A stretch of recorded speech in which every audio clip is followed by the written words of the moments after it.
hi-hat cymbals are more complicated, but Tony will give a short explanation of its use. In future lessons, Tony will show you various sounds and tricks to help you play even more interesting. This is a hi-hat. This is completely different than anything else. It has many functions. First of all, as you can see, it's worked by the foot. Personally, I tend to use the heel-toe method. By doing this, you have a constant tempo. You can just use the foot flat, and a lot of drummers, they tend to start to try and play heel and toe. But what happens is that they start getting aches and pains on the instep here, which is natural because you're using muscles you've never used before. So what happens is they say, oh, I can't do that. But when I start showing you some of the rhythms like playing jazz and you're using the heel-toe method, you can forget about your foot because it's going to keep to that rhythm all the time. This is what I try to emphasize on learning to like riding a bike. Once you can ride a bicycle, after a while you forget about your feet. You know that you're just looking to where you're going on the bicycle, okay? So you forget about your feet. What I'm trying to do is get you to understand that stop concentrating on your feet, concentrating on everything else you're supposed to be doing, listening to the music, which is very important. Always listen. That's the magic word. And this will carry on as it is. And so when you're playing here,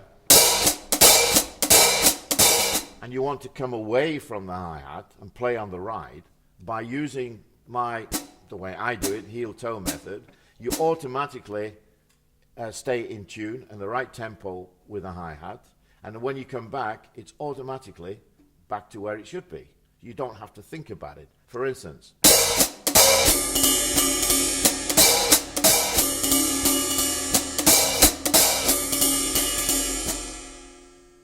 okay, it's as simple as that.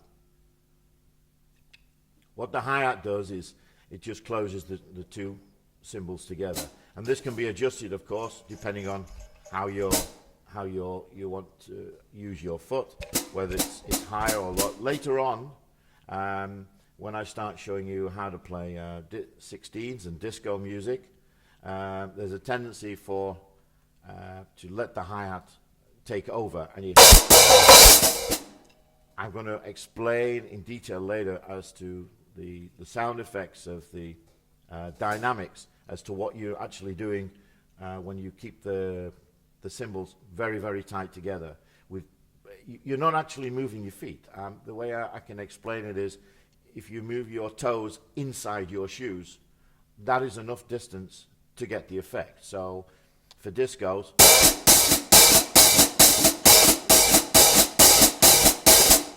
you see, so I'm hardly moving it. But if you start moving your foot in a very open way, then you get. Doesn't sound good, does it? But that will come later. We have to start with the basics. But what I'm trying to explain now is the makeup of the kit, what it's about, how you're sitting, how to hold the sticks. And another important thing about the hi-hat is underneath. There's a little screw here which you can adjust. What the screw does, if I can explain this in graphic detail, is that when you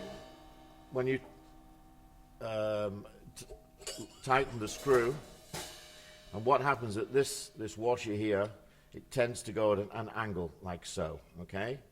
Because this little screw is just lifting it up.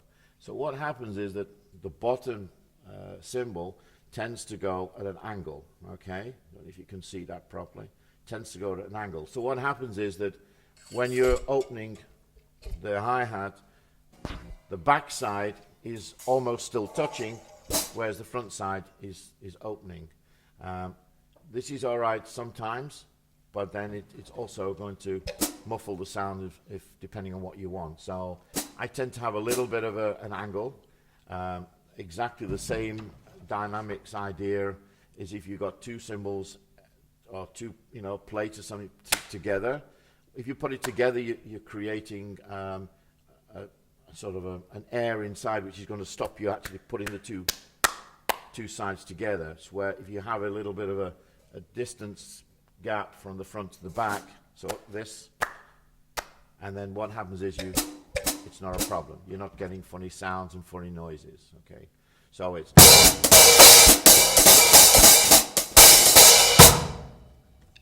simple as that. Okay, so that's basically the drums, the cymbals, the snare, how it all works.